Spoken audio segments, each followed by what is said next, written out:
How to log out Bigo account. So today in this video I will be showing you how can you log out of your Bigo account. But before that, subscribe to our channel and hit the bell icon so you'll never miss an update from us. Now let's get started.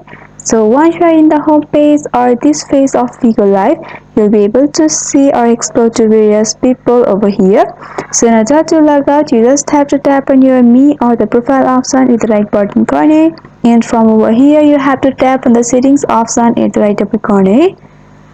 After that, you have to scroll a little bit where you'll be able to see the logout option at the bottom. Simply tap on logout, and if you want to remember your login information to be remembered, then you can check mark over here. By doing that, from the next time whenever you try to log in, then you don't have to enter your login informations. You will be directly logging to your account. It will be easy for you. So better you can check mark over here and go for sure.